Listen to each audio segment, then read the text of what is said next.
திருச்சி கிழக்கு தொகுதியில் விஜய் வேட்புமனுவை தாக்கல் செய்கிறார். வேட்புமனு தாக்கல் செய்ய இருக்கிறார் தாவேக தலைவர் விஜய்.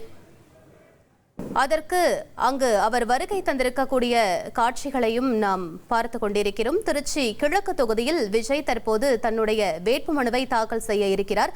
இதற்கு முன்னதாக பெரம்பூர் தொகுதியில் தன்னுடைய வேட்புமனுவை தாக்கல் செய்திருந்தார் விஜய் என்பது குறிப்பிடத்தக்கது. கூடுதல் விவரங்களை எமது செய்தியாளர் மணிகண்டன் வழங்கிட கேட்கலாம். மணிகண்டன், தற்போது விஜய் அங்கு வருகை தந்திருக்காரா? என்ன நிலவரம் மணிகண்டன்? தமிழக வெற்றி கழக தலைவர் விஜய் தமிழக வெற்றி கழகம் முதன்முறையாக சந்திக்கக்கூடிய தேர்தல் இந்த 2026 சட்டமன்ற தேர்தல்.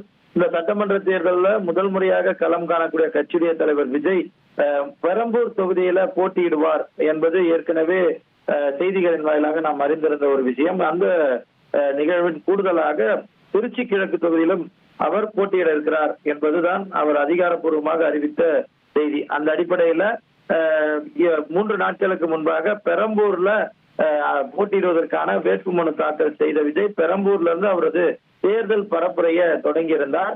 இப்போது திருச்சி கிழக்கு ரிட்டர்னிங் ஆபீசர் அலுவலகத்திற்கு தமிழக வெற்றி கழக தலைவர் விஜய் வருகை தந்திருக்கிறார்.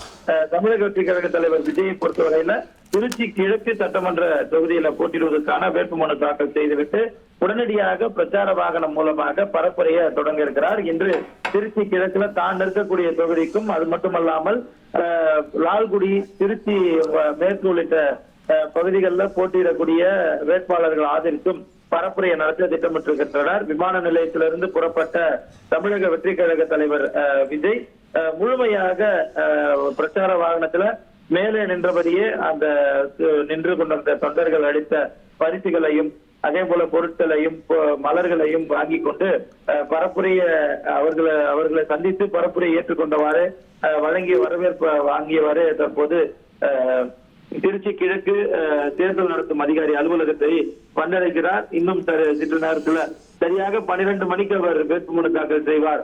எப்படி பெரம்பூர்ல 12 மணி என்ற நேரம் குறிப்பிடப்பட்டிருந்ததோ அதே போல திருச்சி கிழக்கு கூட 12 மணி அளவில் அவர் வேட்புமனுவை தாக்கல் செய்வார் என தெரிவித்த நிலையில 12:01 சரியாக திருச்சி கிழக்கு தேர்தல் நடத்தும் அதிகாரி அலுவலகத்திற்கு தமிழக வெற்றி கழக தலைவர் விஜய் வருகை தந்திருக்கிறார். தமிழக வெற்றி கழக தலைவர் விஜயுடன் கட்சியுடைய பொதுச் செயலாளர் ஆனந்த் வருகை தந்திருக்கிறார். இந்த திருச்சி கிழக்கு தொகுதியை பொறுத்தவரையில மாற்று வேட்பாளராக, அதாவது தேர்தல் விதிமுறைகளுக்கு உட்பட்டு வேட்புமனு தாக்கல் செய்யும் போது ஒரு மாற்று வேட்பாளரை நிறுத்த வேண்டும். அந்த அடிப்படையில அண்மையில தமிழக வெற்றி கழகத்தில் இணைந்த அதிமுகவிலிருந்து OPS அணிக்கு மாறி பின்னர் விலகி தமிழக வெற்றி கழகத்தில் இருந்த முன்னாள் சட்டமன்ற உறுப்பினர் கூபா கிருஷ்ணனுடைய மகன் மாற்று வேட்பாளராக இந்த இடத்துல நிறுத்தப்படுகிறார் என அறிகிறோம். அவர் மாற்று வேட்பாளருக்கான வேட்புமனு தாக்கல் செய்யும் போது தமிழக வெற்றி கழக தலைவர் விஜயுடன் இருப்பார் என்பதையும் பார்த்தோம்.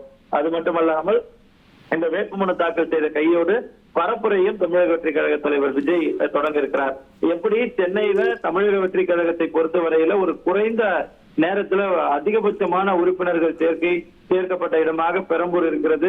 அது மட்டுமல்லாமல் சமூக வாரியான வாக்குகளும் அதிகமாக இருக்கிறது. பின்தங்கிய மக்கள் இருக்கக்கூடிய இடம், அதற்காக பெரம்பூரை அவர் தேர்வு செய்திருந்தாரோ அதே போல திருச்சி கிழக்கு பொறுத்தவரையில பெரிய அளவிலான அரசியல் முக்கியத்துவம் வாய்ந்த ஒரு இடமாக திருச்சி இருக்கிறது. திருச்சி பொறுத்தவரையில தமிழ்நாட்டுடைய மைய பகுதி, ஹார்ட் ஆஃப் த ஸ்டேட் என கூறக்கூடிய பகுதி. எம்ஜிஆர் காலம் தொடங்கி விஜயகாந்த் என இப்போது இருக்கக்கூடிய அமைச்சர்கள் கூட திருச்சியை ஜியாகிரபிக்கலா 2வது தலைநகராக மாற்ற வேண்டும் என்ற கோரிக்கையை வைக்கக்கூடிய ஒரு பகுதி. அனைத்து சமுதாயத்தினரும் கலந்தே வாழக்கூடிய ஒரு பகுதி என்பதால மாநில தேர்தல் முடிவுகளிலும் திருச்சி தேர்தல் முடிவு ஒட்டி அமையும் என்பதாலும் திருச்சி தொகுதி அரசியல் ரீதியிலான முக்கியத்துவம் பெற்ற தொகுதியாக இருக்கிறது. அந்த அளவுல சென்னையில பெரம்பூரிலும் அதே போல இன்னொரு தொகுதியாக திருச்சி கிழக்கிலும் போட்டியிடுவதற்கு தமிழக வெற்றி கழக தலைவர் விஜய் முடிவு செய்து ஏற்கனவே பெரம்பூர்ல வேட்புமனு தாக்கல் செய்து சென்னையில 3 தொகுதிகளுக்கான பரப்புரையை முடித்திருக்கிறார். இந்த நிலையில திருச்சிக்கு இன்று சென்றிருக்கிறார் விஜய்.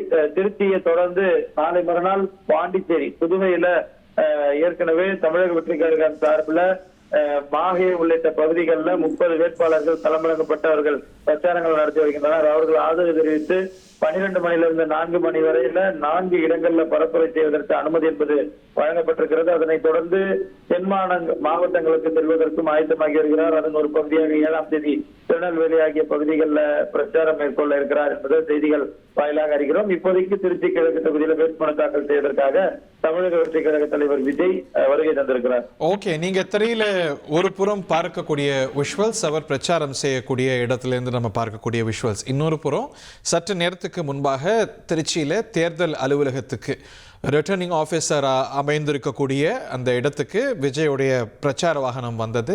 சில நிமிடங்களுக்கு முன்பாக இந்த இடத்தை வந்து அடைந்து விட்டார். ஸோ இன்னும் சற்று நேரத்தில் நீங்கள் லைவ் விஷுவல்ஸ் பார்ப்பீங்க. திரு விஜய் 2ஆம் முறையாக, ஒரே தேர்தலில் 2ஆம் முறையாக வேட்புமனு தாக்கல் செய்கிறார். காரணம் உங்களுக்கு எல்லாம் தெரிஞ்சது தான், 2 சட்டமன்ற தொகுதிகளில் போட்டியிடுகிறார். ஒரு வேட்பாளர் 2 தொகுதிகளில் போட்டியிடலாம். அது போன்ற நிகழ்வுகள் தமிழ்நாட்டிலையும் பார்த்துருக்கிறோம், இந்திய அளவிலையும் பார்த்திருக்கிறோம். இதுல இருவேறு பார்வைகள் இருப்பதையும் நாம அறிவோம். இனி செல்லும் இடமெல்லாம் செய்தி. தந்தி டிவியின் வாட்ஸ்அப் சேனலை ஃபாலோ பண்ணினா செல்ல இருக்கும் இடமெல்லாம் செய்தி. இதோ QR கோட், இப்பவே ஸ்கேன் பண்ணுங்க, ஃபாலோ பண்ணுங்க.